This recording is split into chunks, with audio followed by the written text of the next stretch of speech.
Hey guys, how's it going? This is Mike from M&R Automotive. Today we have a 2025 Toyota 4Runner, and we're installing either the standard or the Pro Series ditch light kit.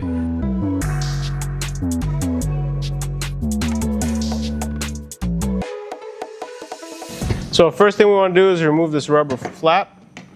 So that exposes a 10mm bolt that we're going to remove. Because of the size of this bolt, we're not going to be using it. We're going to use a supplied M&R bolt, which is a bit longer, and that's going to give us a little bit more thread, so that way we can go through the bracket. All right, so we're going to use the M&R bracket with a longer bolt and washer. It's symmetrical, so it doesn't really matter which one's up and down. And we're going to install it in this position, so that way afterwards we can put this flap back into place.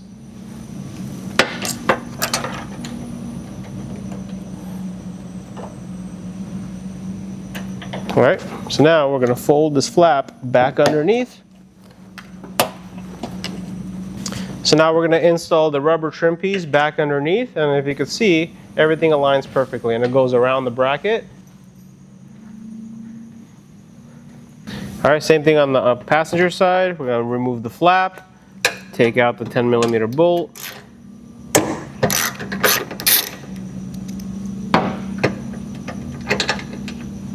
Because the bolt's too short, we're going to supply a different one with the M&R bracket. So I'm going to go ahead and thread the bolt through the bracket, and we're going to reinstall this.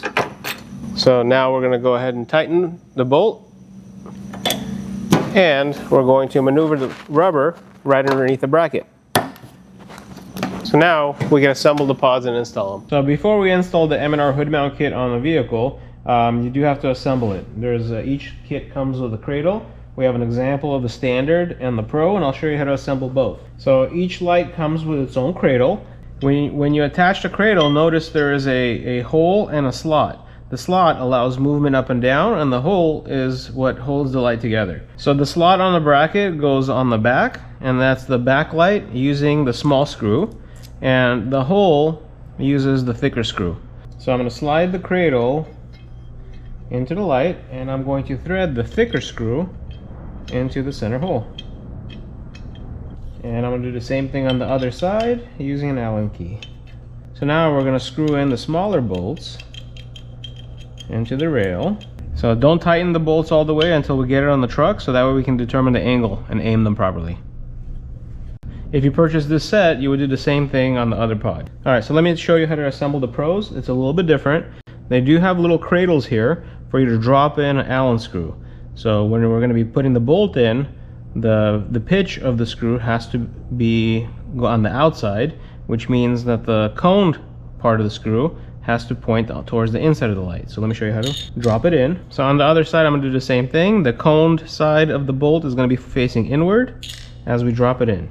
Alright, so I'm going to go ahead and grab the cradle, make sure that this is pointing towards the front of the light. I'm going to slide it underneath, and I'm going to finger thread the Allen bolts. So that's one side, this is the other side, and then you could adjust it based on how high you want the light with these two bolts. I personally like to have them very low, very close to the bracket, so I'm going to have a minimal distance. Okay, so this is how you assemble the Pro light, and we're going to tighten these bolts after we install it on the truck. Alright, so now let's go to the truck. So with the lights assembled, let's go ahead and install them onto the M&R brackets. I'm going to show you guys how I install one standard one and how one Pro. The installation is identical. So on the driver's side, we're going to go ahead and install the standard version. With the supplied hardware, we're going to thread that through the U-cradle. We're going to install it through the M&R bracket. Now we're going to secure it with a nut. So now with 2 wrenches, I'm going to go ahead and tighten it.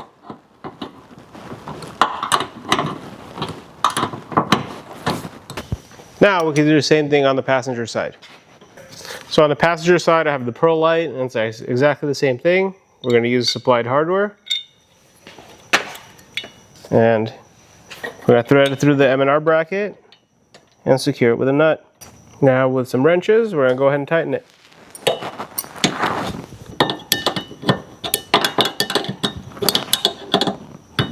Perfect. Now that the 2 pods are mounted, let's go ahead and go over the wiring. Alright, so now that we have the lights installed, let's go over the wiring. Each pod, whether you go with the standard or the pro, has 3 wires. It has a red wire, which is the power to the main function of the light, which would be the powerful white light. You have the black wire, which is the ground, and you have a white wire. This is the power to the amber backlighting, the daytime running lights. It's a low intensity amber that you can drive around on the street. So M&R provides a wiring harness to bridge these lights together and to get them to a power source. You also get 2 different grounding straps, one for each side. So if you look at the wiring harness, there's a Y splitter, and this is going to be on the side where the power is going to come from. So on our side is going to be the passenger side. So the Y part of the harness, that's going to be on this side. One of the ends gets extended across to the driver's side, and the other part of the harness goes to a power source. All right, so we're going to start on the passenger side, and we're going to start with the Y part of the wiring harness. That's where it splits off, and we're going to pair the colors. So we're going to crimp the white wire of the light to the white part of the harness. We're going to crimp the red wire to the red part of the harness. And for the black wire, that's going to be the ground. We're going to attach the grounding strap that's provided. So the black is going to crimp to the crimp connector of the grounding strap. So for the eyelid part of the grounding strap, we're going to use a bolt on the chassis. So we have a fender bolt that I'm going to use underneath this rubber trim. I'm going to peel this back and remove it, and this exposes a bolt. So I'm going to take this bolt out. I'm going to slide our eyelid through it.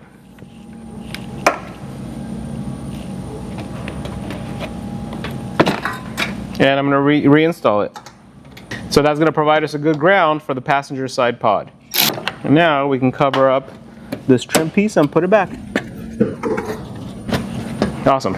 So now let's do the same thing on the driver's side. So one end of the wire is going to get transferred to the driver's side. So one side of the harness is going to extend to the driver's side, and those are the 2 power sources and the grounding strap. We're going to do the same thing. So before I connect it to the power source, I like to tuck this wire under this trim piece so that way it's not visible. So I'm going to prop it open and feed it through.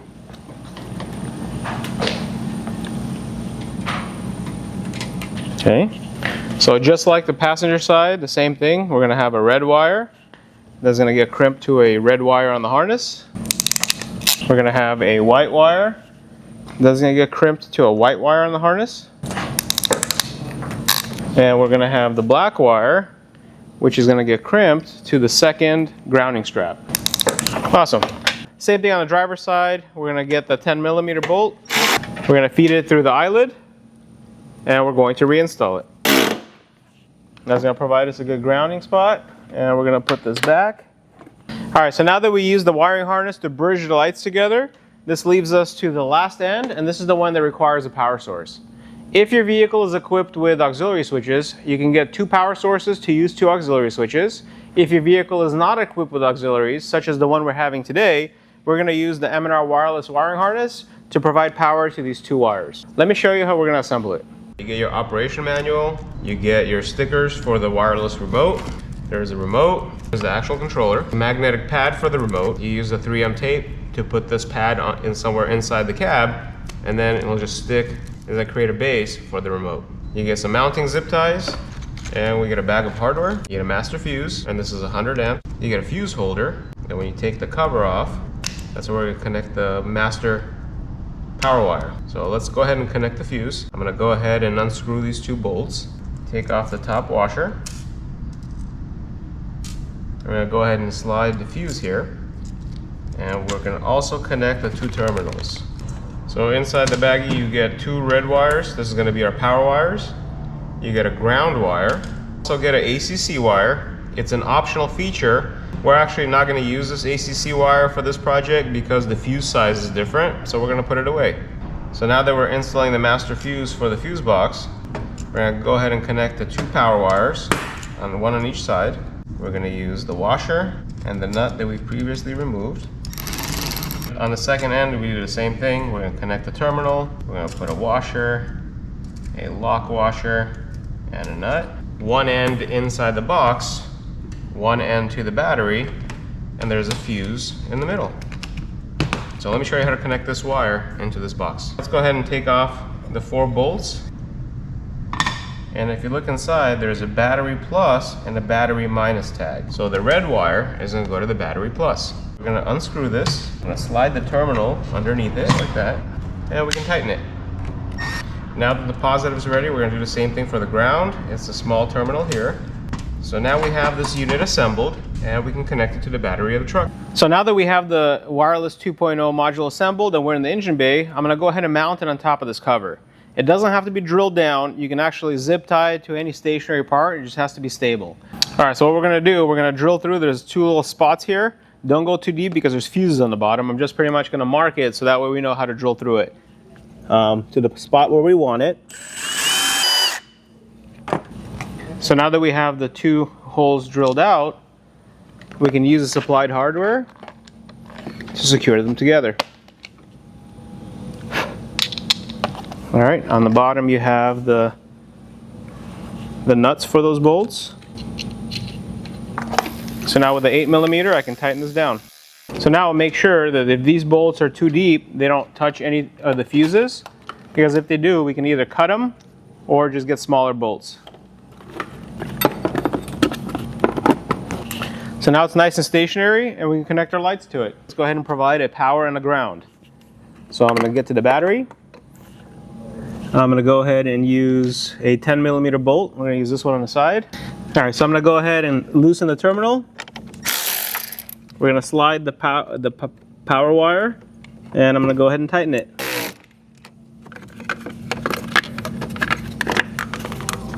So now the ground we're going to get from the negative terminal of the battery. I'm going to slide this terminal in, and we're going to tighten it. So one thing you're going to notice, there's a little green light that's going to turn on, and by it being on, that's how you know it's getting power and it's grounded. So now we can connect our lights to it. So now back to the wiring harness. This wiring harness is designed to bridge the lights together and connect it to auxiliary switches to crimp to a wire. If you're using the wiring harness, we actually have to take this off. We'll take off these two clips.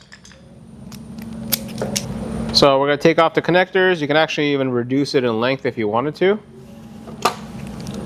Let me strip the wire. And now we get it into the module for power. We're going to use two different power sources, one for the powerful white light and one for the amber DRL. So we're going to slide the wire from underneath because there's going to be a cover on top. I'm going to use channel number 1 for the powerful white light. And as far as amber DRL, we'll choose another auxiliary switch. So I'm going to use number 5. 1, 2, 3, 4, 5.